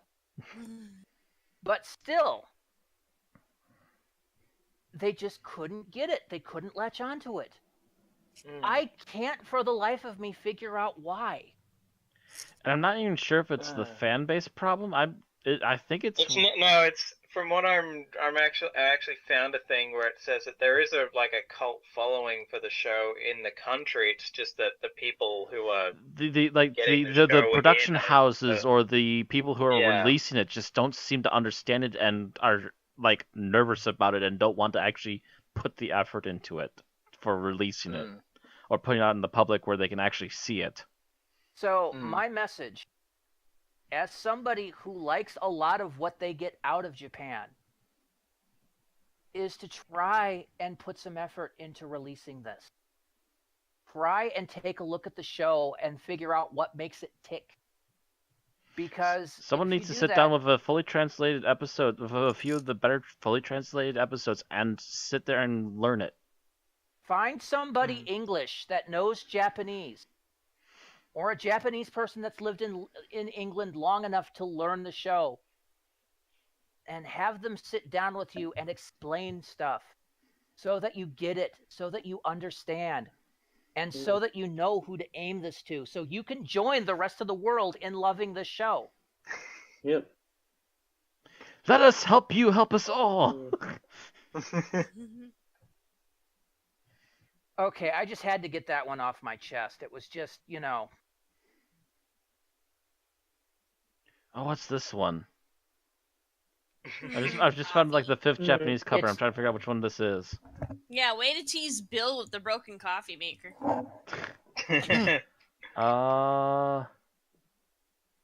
Cover. I'm not sure which one this is. It's got a gal on the cover with a white jacket and some sort of dragon thing behind her. That's the thing with all of them. You really can't tell what they are. I think that one's the Silurians. That's supposed to be the Silurians? Oh God. That's right. Yeah, we were talking about that last. Yeah, that's nothing to do with the Silurians. Is that supposed to be Sarah Jane in the front then? Lizard, and they put in dragon. Kind of wondering now if that same artist was told now one of those as in a lesbian marriage. Yeah, you don't know what they would draw. Then again, oh I just realized some of the stuff that comes out of Japan, and yeah, maybe they'd be okay with that. The artists wouldn't have an issue with that. The government might. Yes, this was the that is the Silurians cover. Okay, that is the Cave Silurians Monsters cover. as it comes, as it was listed. Yes, it was roughly translated. Okay. Yowza. Just, oh my. That's supposed to be a Silurian in the background, folks. Good day. Direct translations from the Target novelization, but nobody really informed the artists what they were supposed to be. So, and I can tell you from experience, reading these without seeing the episodes, the cover art will dictate what your imagination sees of the episode. To some degree, most covers will, yes. Because I had never seen Colony in Space before, but I had read the original Pinnacle U.S. novelization, which had artwork from like early concept art from the episode, back before there were rewrites. So the aliens to me looked like Native Americans. The little glowing withered guy looked a lot cooler. And, you know, everything was different because of how I saw that particular cover. So, yeah, these covers will dictate how you see these things. The TARDIS is the most iconic portion of Doctor Who these days. And they So totally much butchered for in that that one the cover. BBC, yes, they completely butchered it on that cover. The BBC had to obtain the copyright in a legal battle with the London police. Where we are not shitting And about they've this. won it. I Yes, will and they remind won you it. that these Mackenzie Trench police boxes were made for the Metropolitan Police back in like the 30s and 40s. And that particular image is now owned by the BBC because of Doctor Who. That's how Holy freaking crap. iconic that is. Yes. Wow. So, yeah, to screw up something that fundamentally iconic about the show shows a complete lack of effort in trying. Please, if you're going to translate it, and I really would recommend you do it, at least put the effort into understanding the show. Please, guys. All right, it is definitely time now for the 5-minute challenge. Okay. And Go, that's Thomas, you, go. Thomas. Yeah, Thomas said Yep. he'd do it, so let me get... Thankfully, I still have the thing that I wrote in front of me. Stopwatch. All right, ready, Thomas? Yep. All right, start in 3, 2, 1, go. Okay, the doctor is mucking around with Bessie and fixing her up or something when her, Mike, and Mike, Joe, and the doctor end up going to watch this dig that's happening at a place called Devil's End, which perks the doctor's interest, and he goes with them. The doctor realizes something is wrong, so he takes Joe down to Devil's End so he can stop the dig. Meanwhile, the master is posing as a vicar and acting as the head of a cult trying to summon a being called Azal. Having the priest who's hypnotized kidnap Miss Hawthorne, a local witch, when he fails to hypnotize her. The doctor and Joe reach the dig site too late, as the doctor is caught in the direct blast of wind that comes out of Devil's Hump, which freezes him and the professor who is doing the dig solid. The professor has apparently died, but the doctor is still clinging on to life, and Joe tells Mike to get there ASAP to help them out, which they do the next morning using the Brigadier's helicopter. When Mike and Benton arrive, they notice giant hoof marks in the fields leading to the village and investigate, but decide they should go and check on the doctor and Joe, with Benton going off to check later. The Brigadier jumps into action upon hearing that Mike and Benton have up to the Devil's End. Benton comes across Miss Hawthorne tied in a box in the church and frees her, following her down into the cavern, only to get into a fight with a priest working for the master and be harmed by stepping on a tile that the master had marked earlier for some part of this summoning ritual, though he and Miss Hawthorne managed to escape anyway. As a result of all this, Azal is summoned briefly, causing a mass heat wave that wakes the doctor out of his coma. Upon reuniting and meeting Miss Hawthorne, the doctor figures out the master is behind all this. Brigadier comes across one of the BBC crew whose van had exploded, only to realize he can't get into the village due to an invisible heat barrier around the area, with them realizing they can't get in from any direction. The doctor and Joe find a tiny spaceship in the Devil's Hump, only to be attacked by a gargoyle named Bok. The doctor manages to trick the gargoyle into thinking he can harm it, so it retreats when the master lets it. The doctor then returns to the pub and explains that the threat is an alien from a race called Daemons, before going to the barrier with Joe to explain how to build a device that he wants the unit to make so they can get through. Meanwhile, the master tries to control the challenge by appealing to their greed, only having to use fear instead when that doesn't work. Yates loses a fight to a villager who's being possessed, who then hijacks the unit helicopter to chase after the doctor and Joe.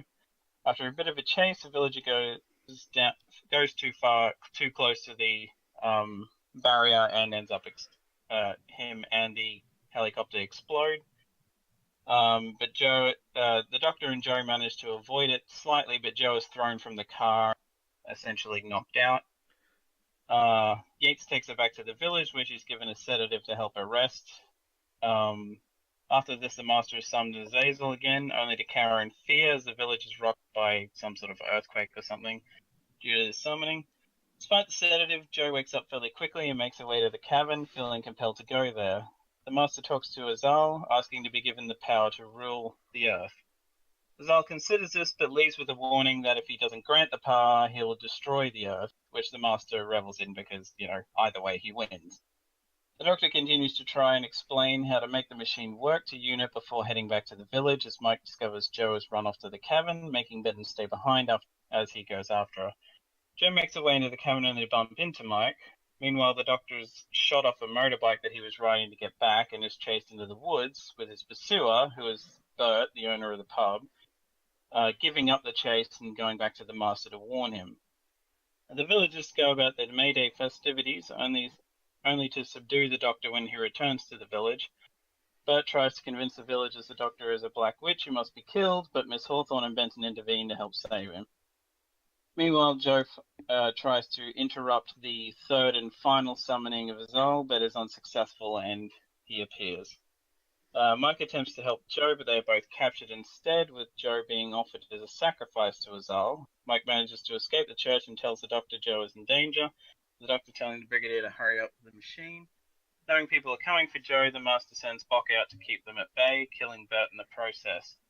Unit finally managed to make the machine work, and manage to get through the barrier, only for the machine to overload and blow up when they're all through, trapping them inside. The interference from the machine allows the Doctor to get past Bok, however, and get down to the cavern.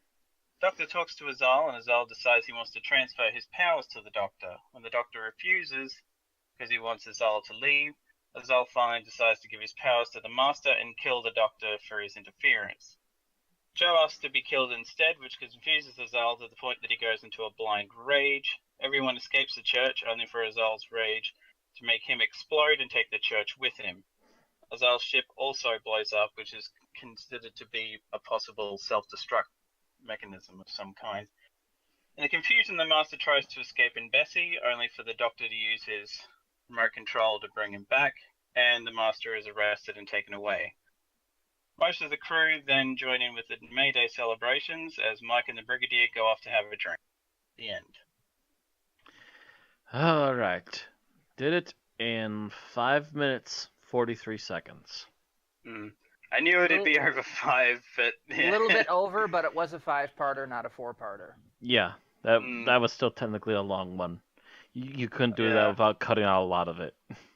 Oh yeah, like right. I did really, because there's like so many times where I was like, Well, there's still you could still like carved it down to the bone. You still had a bit of meat on there. Anyway. So, good aspects of the episode, and Aaron's first. Alrighty. Just let me bring up my notes here.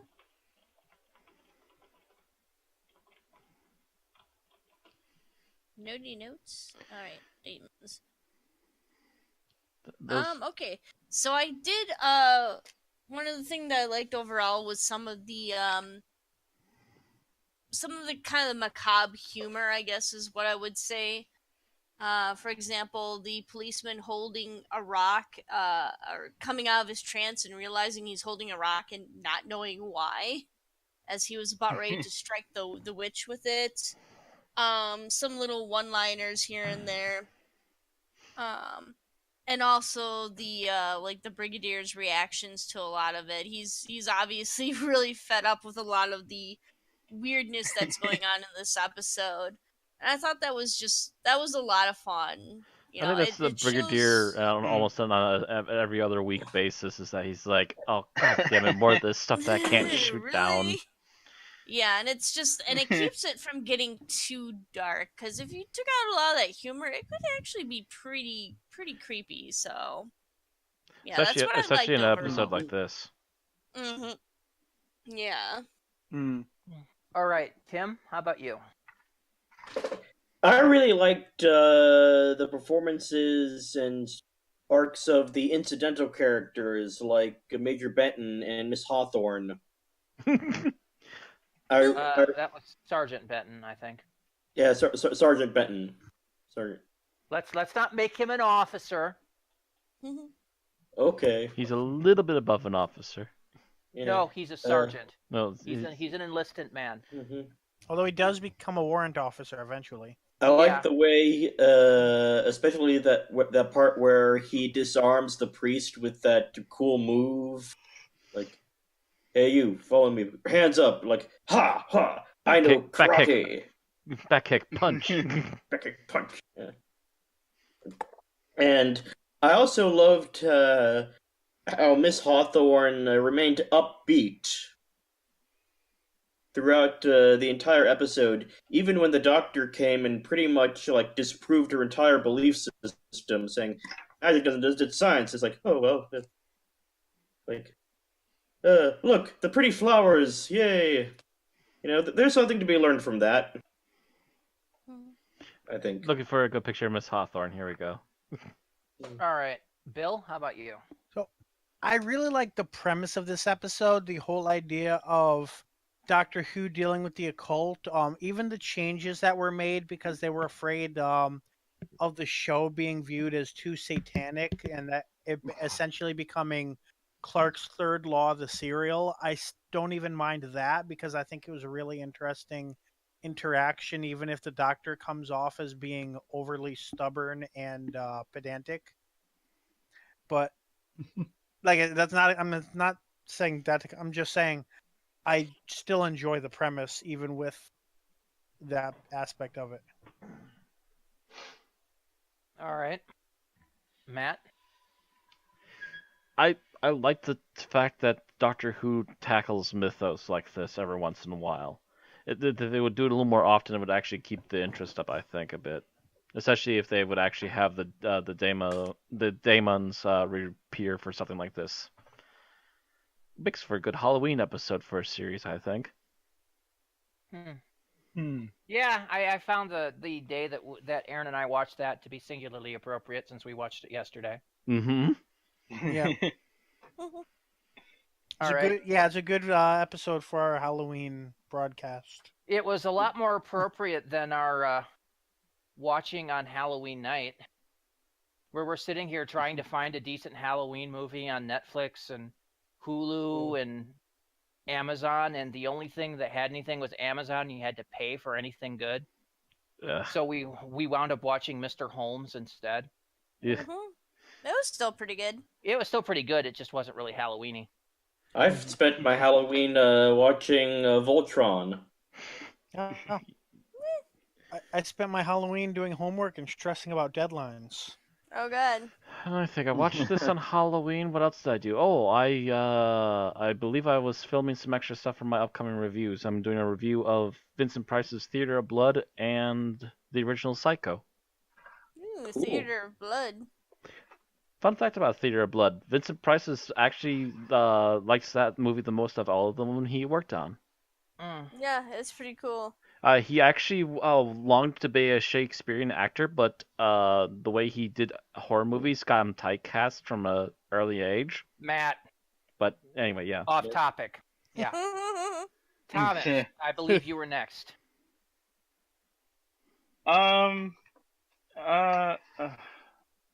In a way, Tim kind of touched on the thing I was going to say, but it wasn't exact. His was more broad. My specific thing was that I really like the character of Miss Hawthorne. And yeah, she does, like, as he said, she does kind of keep her cool throughout this whole thing. Even when, like, the bloody wind starts blowing generally, she's just like, oh yeah, I know how to deal with this. And she doesn't even seem surprised that what she does seems to actually work, whether it was what she did actually work or just kind of coincidental timing. Generally, like, it actually got to the point where I was like, wow, it would be interesting to live in a universe where she somehow ended up in the TARDIS at some point. Yeah, that would be pretty cool. She would be a great Torchwood character. Or someone based off of her. All right. So what I really liked was the most of the day-to-day dialogue between characters, especially the unit characters when they weren't dealing with the issues like them, having their rivalry over a football game. That kind of stuff, that just the regular dialogue made the characters seem so much more solid than in a lot of previous episodes we've seen, where they were pretty one-dimensional. Oh, I wonder what the Doctor and Joe are up to kind of things, That really kind of brought them more down to earth for me. Yeah. All right. Apparently, from what I can tell, we have Barry Letts to thank for that, because there were certain things that he put in the scripts that were reflections of the people playing the characters. That's very nice. Very nice. That worked very so Letts well. knew how to work with the actors then. Yeah, the thing is, Letts couldn't do a lot of that all the time because he was basically the showrunner at the time. Yeah, he wasn't supposed to be writing. He wasn't supposed to be writing. That's, by the way, one of the reasons that this episode is written by Guy Leopold, because it was Barry Letts and who else was it? Oh God, I saw it before. Guy Leopold. Guy, just because we just need some guy. Well, apparently, let's see where the actual co-writers are. Robert Sloman. That was it. Robert Sloman. Yeah, apparently Guy Leopold comes from Robert's son is named Guy, and Leopold is Barry Letts' middle name. Okay. But yeah, it was completely a an alias for the two of them, and they apparently did good work together because this is considered one of the more memorable episodes. Anyway, so what didn't you like about the episode? And I believe Aaron is first. Yeah. All right, I'm gonna actually say Azal. I was not really impressed with Azal. It was obvious that it was just some dude in a mask, and his lower the half devil? was Yeah. It was pants. He's the full size devil, like satyr type deal. Right. And I don't know. I know that they were trying to do like a prosthetic thing, I think, or maybe he was supposed to be wearing a mask. It was But essentially a just half didn't mask. work. Yeah, it was a half Yeah. mask, but it didn't really work. I got actually a decent image here. It's essentially a half mask, and they put some lipstick on him and gave him fangs, and then glued fur around his head. Yeah. I'll share They this should really have quick. just gone. They didn't really have the prosthetics. I don't think back then. The Not as well big as they big did places had later. prosthetics, but BBC wouldn't be able to afford that. So I'm not quite sure how they could have done it, but yeah, maybe just a full size mask or something. Maybe just find a rubber mask at a Halloween store or something, or a party store, and then re-altered it would have been a better choice. Because that looks like it's hard plastic, and that's just not going to work well. It wouldn't have been a rubber mask from a Halloween store, Matt, because they would have wanted to do a facial impression on the actor to get the mask to fit his face better than a store-bought mask would do. Yeah, but they went with a hard plastic thing that doesn't work any better. Yeah, he just didn't really They obviously feel... didn't fit it at all. Yeah, he didn't feel very intimidating at all. I mean, the demon in the 10th Doctor's adventure was way more intimidating. Of course, it was all CGI, but still. It's all It's all CGI, and it's made A freaking- fire and death. It's made freaking 20, 30 years after this came out. Yeah. Mm-hmm. Which, by the way, I believe they referenced the Daemons in that, at least a slight bit. They might have. But also, what annoyed me, I'm just going to tack this onto yours, Aaron. Okay. The fact that he's supposed to be listed as 30 feet tall, yet they kept summoning him with a cellar with maybe a 10, 15-foot ceiling. Yeah. Yeah. They bring up that they can generally, it's kind of Ant-Man logic where they can like make themselves really so tiny you can't see them, but also like 30 They feet mention high. that, but the fact of the matter is that it's supposed to be 30 feet tall for him during his physical appearances whenever he gets big. Yeah, it's just, And how that fits in that cellar, I don't know. Yeah, it was just one of those wonky logic things. Where I really wanted a more modern doctor to come up and look at him and go, yeah, I think you're a little too big to talk to. There we go. And just, use some kind of device and shrink him down to like 6 feet so they wouldn't have to deal with it. Yeah. And maybe with a better costume. Well, if it was made modernly, it would be a better costume. Anyway, Tim, you're next. I thought the science that the Doctor expounded in this episode seemed kind of clunky and awkward. It Reverse was. the polarity. Reverse the polarity. You got to remember the fact that John Pertwee did not have a head for technobabble. Yeah, but it's presented in a way that so the Doctor shows the unit guys how to build that device. So I was unclear, like, what was keeping them from like building the device. Like, what were they getting stuck on? Essentially, it seemed like the one tech guy that Osgood, by the way, was his name. Yeah. For those anyone that missed it, Osgood didn't seem to be able to quite wrap around his head around how to actually finish it, and also apparently they weren't getting enough power, and the parts that they had couldn't take as much power as was required. The problem was it was a lash up. And also a field created lash up, and that the guy that was there, the Doctor wanted them to make something, and he was citing like 22nd, 23rd century levels of technology, and the guy in the field Yeah. couldn't wrap his brain around some of the science involved with that because it goes against what he knows about science now. And that was fairly Yeah. common in the unit era. The Doctor would constantly be, trying to wrap his head around 20th century technology and be looking for equipment that hadn't been invented yet. Mm. Another And, question I had, I'm sorry, was so it's said that the reason that there's a sudden blast of cold and heat is due to the conservation of energy transfer, like when the alien shrinks and grows. Right.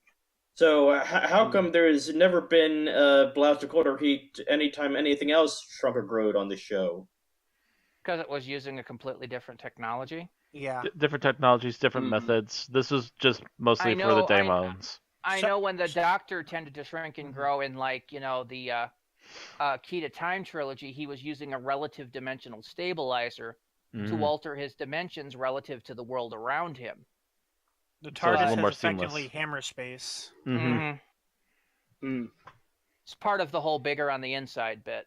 Yeah.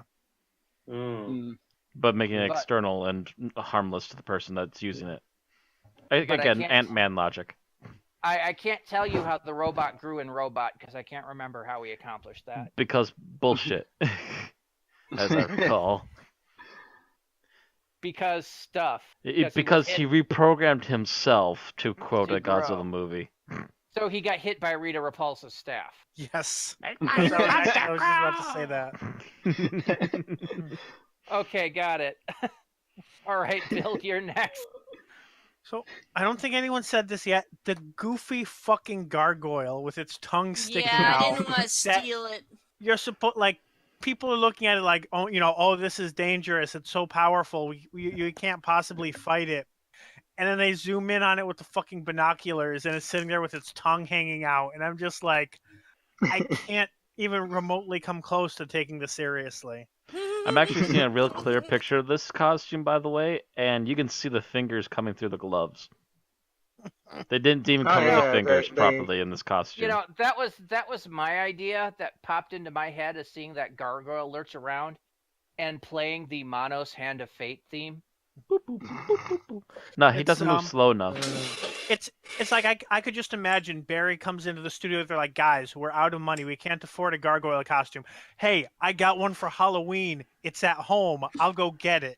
Want to know what the funny thing is I did a gargoyle for Halloween for handing out candy, and it looks more effective than this thing. But that was made 30 years later. 30 years later, but also for only $50 or less. Almost 40 years later. Hmm. I mean, this was made in what, 71, 72? And it's now 2017, so... I'm still sure that even back in 1970, this was worth more than $50. Actually, almost 50 years. Damn. It's been a while. Yeah, this is from 71. Yeah, that's a long time. Yeah, it's been over 50. It's got to be over 50. Not quite 60. No, it's not quite 50. It's 40 plus.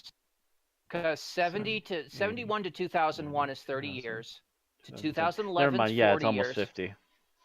Yeah, 2016 it's 46 years since this was made. And you got to think about that because 46 years cinematically is an eternity.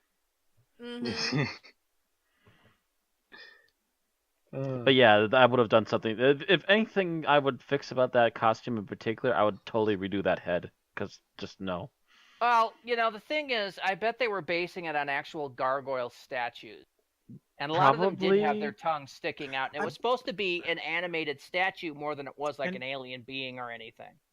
There is So, one comment possibly in their defense is considering they were concerned about the themes. They might have had this tongue sticking out just to make the monster look more jokey. It may have intentionally been looked goofy for the sake of kids and for the those that would eventually become the Mary Whitehouse types. All right. So Matt, you're up. Self-neutering for cringe. Something I had an issue with. Actually, I have a good one that actually that's for scenes later, I think, actually. So overall thing, um some of the lighting got suspect at times. In particular, whenever they went back to that basement. Sometimes it was completely black, sometimes they had green lights, and sometimes in the middle of a scene it would switch from green to red.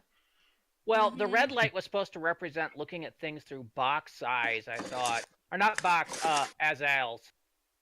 No, that was not point of view. That was like literally the camera just sitting there on looking at the master. Mm. It would literally change in the middle of a scene. Then that might have been trying to do creepy, demonic right stuff. The creepy demonic lighting, and it just doesn't quite work. It would have been better if they would have gone just from a low white light to the red instead of such big dramatic changes from green to red. Well, a lot of the technology that we do with lighting fade now was still infancy at the time, so I suppose, but still. You got to remember this was this is 70s. This is also a little bit psychedelic, I'm sure too. Yeah, 1971 BBC using essentially 1966 grade equipment. Trying to shoehorn their psychedelics into this thing. Because at this point they should be around the tech level of season 1 Star Trek? Pretty much. Just possibly about. Even the Cage Star Trek. Somewhere in there. Something like that, yeah. All right, Thomas?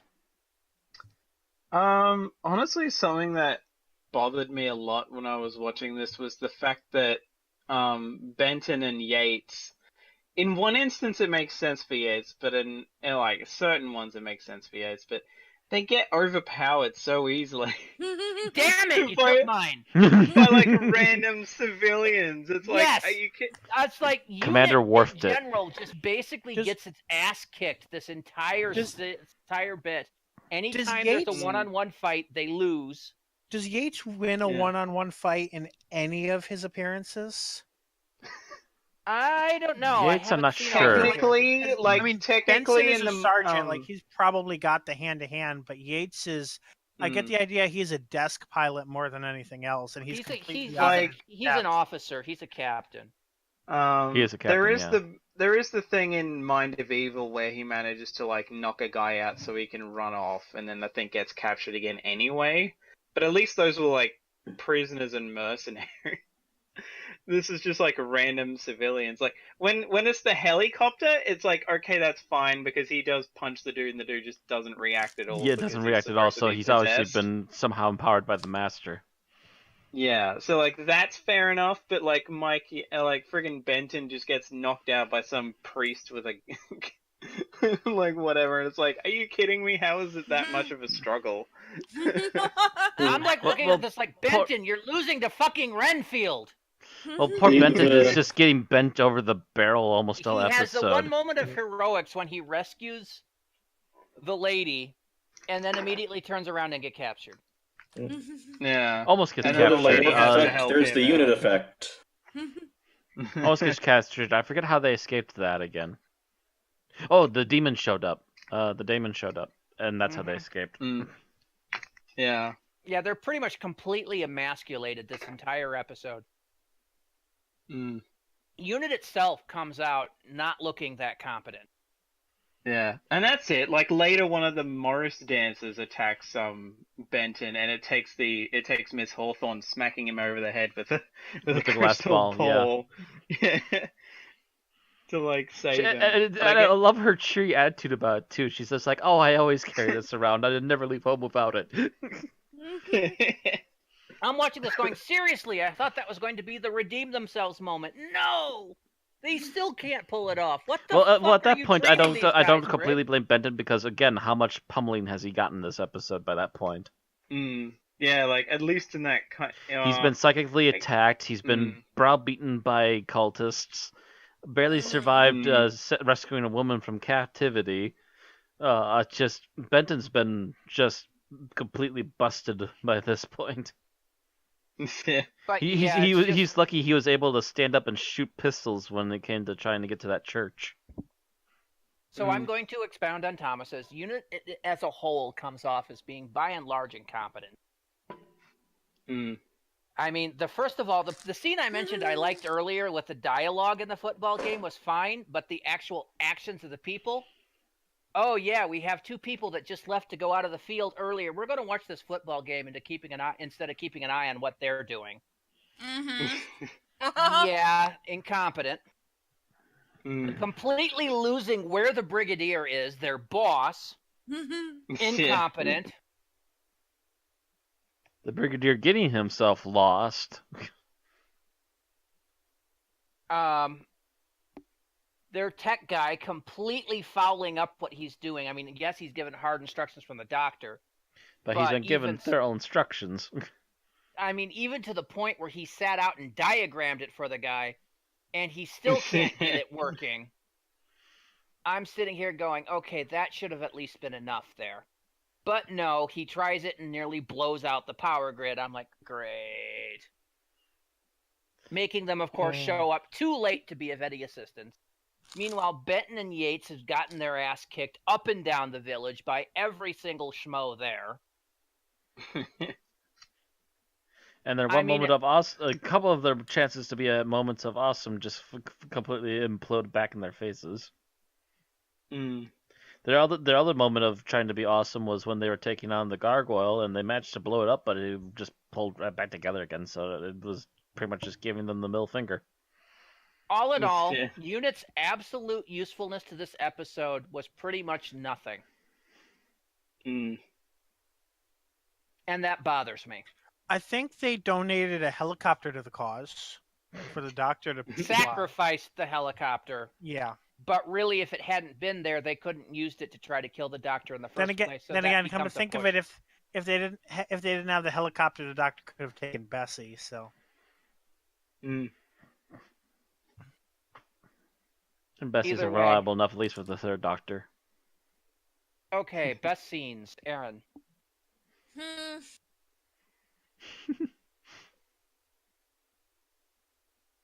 me see here.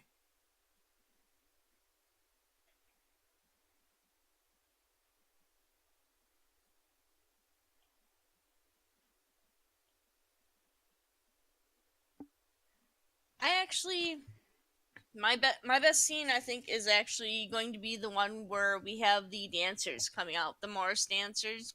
Damn it! Still Thomas's. So, the reason why I like it so much, and I stated this when I was watching it with Randy, is that it reminded me of the movie The Wicker Man. I was just about to say, so you like the Wicker Man scene. Yep.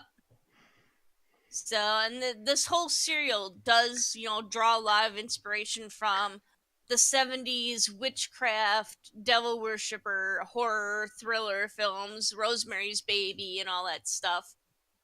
It draws a lot of inspiration from the recent horror movies that were coming out. Or the Hammer movies, soon to be recent. Yeah, the Hammer movies and all that stuff. So I thought that was kind of interesting. It was a nice, homage to that genre. Of course, it also demonizes pagans, but what you gonna do? What you gonna do when all the Christians are around? They're gonna all demonize what's the her pagans. Name was pretty well portrayed in a good light. Oh, yeah, what's the her White name? Witches were Hawthorne, Hawthorne, yeah. Yeah. So pagans weren't demonized in this. Satanists were. Satanists were, yeah. Satanists trying to hide themselves as religious people, yeah. All right, Tim. I just immediately fell in love with the very first scene with showing the storm and the random shots of the different animals. It was it was so atmospheric and reminiscent of like the old chiller pictures, like of the old dark house, and and it just put me in like in a mood to want to watch the rest of the episode immediately. Oh, I can't find actual in episode imagery, but I found an image which has a very similar church. So there's at least something to represent it.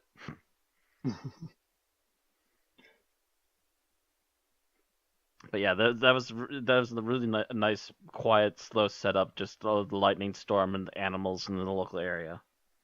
All right. Bill? So on favorite scene, Mm-hmm. I'm going to say the doctor's trial as a witch, especially the part with where he calls Bessie over. Mind you, Mhm. I'm watching that scene and my brain is reciting the "How do you know she's a witch" bit from Monty Yes. Python and the Yes. Holy Grail. I think I commented that in the Discord chat while I was watching it. I was just sitting here. How do you know she's a witch? What do you do to witches? Burn them.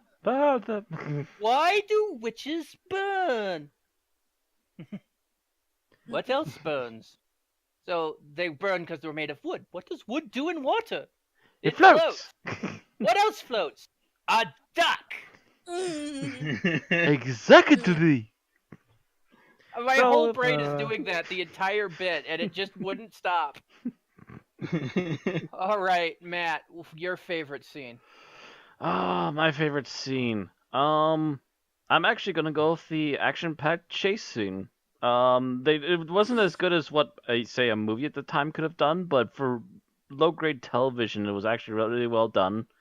We got multiple vehicles involved. We even blew up a model a helicopter that actually looked like the actual helicopter for the quick scene that it was in.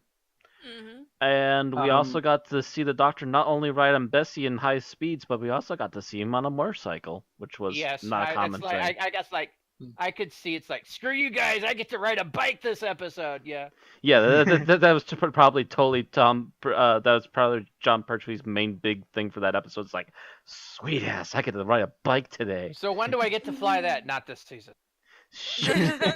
How about that bike over there? You want to ride on the bike? I want to ride on the bike. We'll write you into riding the bike. Yes. All right. Thomas. I bet you the entire time he was on the bike, he did the 007 theme. Oh. Ooh, what was that? Okay. I think that was coming through. Anyway, yeah, Thomas. Anyway, yeah. Quickly before I say mine, apparently the explosion was actually taken from a Bond movie. It was from a Bond movie. So, but yeah, Aaron took mine. Sorry. So, which the funny thing was to me, it was more so that thing was hilarious. That whole, it's so ridiculous of the Doctor getting caught up in that. But anyway, well, I guess hers was them coming out, so yours would be the Doctor, the Doctor getting involved. Well, yeah, Getting I guess, tied yeah. up with the maple. Yeah. There's like that whole thing of like even like he's just trying to get through the Morris dancers, and then like that one that's really nice of you, yeah. them all with that whatever just starts beating the crap out of him with it. Oh yes, I bet you think you're clever, don't you? Excuse me, just trying to get. No, I don't want to. Quit it! All right, so my favorite scene is the one that they actually got into trouble for. Oh. And that is the very scene at the end where Azale overloads and they all have to bail pell-mell out of the church, and it explodes. Now, what you see explode in there is a model. But you gotta remember the fact that they were watching this on 1971 on 1960s and 1970s era's television. And it looked dreadfully real to the eyes of the people watching them. Actually, yeah, they did. Actually, that is a pretty good model. Actually, I'm looking at still images right now. I'm going to send you guys the link. To the fact that the BBC got a lot of complaint mail for blowing up a church. Oh wow, that was actually not a half bad model. The only thing that if you would have had that scene sit long enough, the only thing that would give it away is the windows, I think. Well, that and that there isn't like rubble flying everywhere. But people actually thought they blew up a church, and they complained about defiling a sacred, a religious place like that, and it was. People really can't tell fact from fiction, and I was going to say back then, but I think if anything 2017 has taught us is that we have not made any progress as a society. Not much at No. all. All The right. funny thing, is if I was that model maker, I'd be bloody proud that people were thinking that. Oh, Was he Yeah. was. Oh, I guarantee you he was, and I'm pretty sure it's pretty much the same pride that Super Raya had when he realized that the Americans thought that his some of his model footage was actually supposedly real candid footage. Hmm. And he's just like, "Oh, you thought that was real, huh? That's nice. That's sweet of you." All right, so let's move on to least favorite scene. Aaron. I don't think I had a least favorite scene, so I'm going to take a pass. All right, Tim. My least favorite scene was the scene where the tavern owner, the guy with the weird feather outfit, just keeps circling the drain, going further and further into like saying, "He's a witch, he's a witch, he's a witch." He would just, and every time the doctor opens his mouth, the doctor says, "Ha, see," like, and finally one of the villagers says, "Will you shut up? We want to listen to." You know, Double T, shut up. Yeah. That almost made up for the scene, but it was still kind of annoying to me. Well, he was obviously basically, up the master's ass at that point. So, Mm-hmm. Bill. So I'm probably going to go with right before the master's introduced, where there's that awkward scene. I want to see the deacon that mysteriously disappeared. He didn't mysteriously disappear. He was taken ill. And I feel like this is a conversation y'all should have had before the start of the episode. And at this point, it's just really awkward. All right. Matt? There's a couple of things I would like to grumble about, but I think the biggest one I think that is going to be an obvious one is that we see Mike Yates and Sergeant Benton see the hoof prints from above, and then when they suddenly get to the ground, the hoof prints are like half their size. Not even. Like not even, a like maybe like quarter their their size. Yeah. Yeah. You look down, you'd be looking at like frickin' Paul Bunyan size. And then all of a sudden you get down to the ground, it's like, oh, it's like barely 20 feet tall. Mm-hmm. Yeah, scale did not work out too well there. Nope. And then it was a very obvious one too. It's like you couldn't afford to keep both of them. Okay. All right, Thomas. I'm going to go with when Azal, like when Joe kind of is like, "No, take me instead," and then Azal just kind of has a mental breakdown and explodes. Because it's like, wait, what? Is he a machine now or something? Supposedly he's an alien that runs on machine logic and is defeated by the power of love. It's like, it's so... And the funny thing is apparently I actually agree with Terrence Dix, because apparently Terrence Dix had a very, that's a pretty weak ending reaction to it as well. Could have been worse. Good They could have sang at him and he exploded. Goodness makes the madness go away. And actually singing at him to make him go away would actually work, because the whole basis of the device that got them through the fire field was a psionic device. So Yeah. I can't take that. Robotech has told me that if you defeat the bad guy with the power of song, I get angry. They could have given him a leaf. And It's Lin beaten him. Min all over again. Yes. All quickly, right. someone get some Japanese music in here. Stage lights, flash. Anyway. Okay. So, I think my least favorite scene is when they break the seal on the thing, and you have John Pertwee paralyzed with basically what looks like glitter on him. Actually, it looked more like foam peanuts. Yeah. Either way, it wasn't foam balls. It wasn't a nice effect. It just, I wasn't buying it. It showed its age badly. Mm-hmm. Anyway, final thoughts. Aaron. Well, I thought this was, an interesting one. Definitely recalls a lot of the popular horror films and thrillers of the 70s. Again, focusing on demons and witchcraft and all that kind of weirdness. So, it's a good one to watch maybe on Halloween or yeah. I thought it was pretty good. All right, Tim.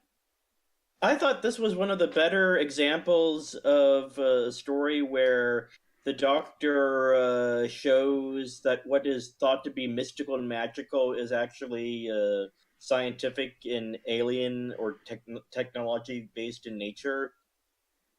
But I agree with Aaron that this is a really good Halloween episode. What with the atmospherics and it's probably the best classic Who Halloween episode.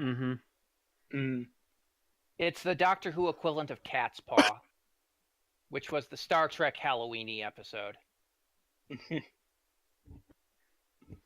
And then New Who, you might have something better when you get to like the Shakespeare Code, but even then, I don't know if it's quite as good. Not quite as good, I think. At least I feel. All right. That was my take. All right, Bill. Okay. Well, this is a story that I would say mostly or possibly even entirely enjoyed the writing and the concept. Maybe a few tweaks, but generally the writing. I really wish that it happened during a later season when they not only weren't already over budget, but maybe like during the Hinchcliffe era. Let the same people write it, but someone a little more focused on that sort of thing have in charge of the production values, and I think it could have been really awesome. Otherwise, I think the production and such kind of pulls it back down a little bit, but still, I think an enjoyable serial. All right, Matt. Definitely agree with Bill on this one. The writing seems to be pretty good for the most part. The one thing that does seem to pull it down is the cheapness of the production. Sadly, it just wasn't the right time or the right place for it. But even despite that, the actors, even in the silly outfits, are still trying to give their 110% to this, and they don't fail at trying to at least present the characters properly if the visuals aren't 100% working for them, sadly. All right, Thomas. This is another one of like the few that we've covered that I have actually seen before, and it's weird actually rewatching it because I think I probably actually enjoyed it a bit less this time round because the padding was probably more noticeable. You're looking at it more with a critic's eye, which you do. Then just sitting back and just letting it all wash over you, yeah. Yeah. But generally, like, I felt this is definitely very good. It's one of the things where, even though the ending I feel falls really flat, that the characters at least are strong enough to make it an enjoyable watch. It's not great necessarily, but it's definitely still pretty good. All right. Yes, I have to agree that the writing is pretty good on this. It's not perfect because, like you said, the ending is kind of a pulled out your ass kind of thing, and I kind of felt they cheapened the unit by having them lose at every encounter. But the acting was all very well done. The directing, for the most part, I thought was good.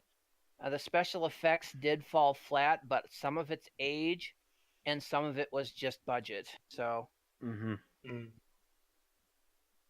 kind of hard to tell which is which at this point. Either way, I think this is probably one of the better episodes we've seen in this block. Not sure where that's going to bring it on the ratings, but I'll figure out in a moment as we go to Aaron for the first rating. I'm gonna go ahead and say, because of the atmosphere and everything, I'm gonna say I'm gonna give it a 4. Right, that puts it on par with last week's. All right, Tim. I too will give this a 4. 2 4s out of the bat.